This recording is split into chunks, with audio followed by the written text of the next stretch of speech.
இந்த டிராஃபிக்காரன் ஒரு ஆம்புலன்ஸ் போகிறது கூட எவ்வளோ சிரமம்னு பாருங்கள். ஆப்போசிட்டில் பார்த்தீங்கன்னா ஆட்டோக்காரர் வந்துடுறாப்புல. எப்படி வந்து ஒரு ஆம்புலன்ஸ் போகுது பாருங்கள். ஏதோ இது கொஞ்சம் நைட் டைமாக இருக்கிறனால பரவாயில்ல. பட் ஆக்சுவலாக இதெல்லாம் பீக் கவராக இருந்தால் இந்த வண்டி போகிறதே சிரமம். ஆப்போசிட்டில் அங்கே பாருங்க ஒரு லாரி வெயிட் பண்ணிட்டு இருக்குங்க ஆப்போசிட்டில் உள்ளே போகிறதுக்கு.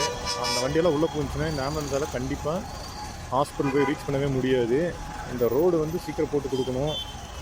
இது போடாமல் வந்து ரொம்ப பொதுமக்கள் வந்து சிரமத்துக்கு ஆளாகிறாங்க. அதை விட முக்கியமாக இந்த மாதிரி பாருங்கள் எமர்ஜென்சி வண்டிக்கு போக முடியல. அங்கே பார்க்கலாம் நீங்கள் அந்த டிஎன்எஸ்டிசி பஸ்ஸுக்கு ஓட்டுற மாதிரி ஒரு டெம்போ உள்ள வந்து நின்றுருக்கு.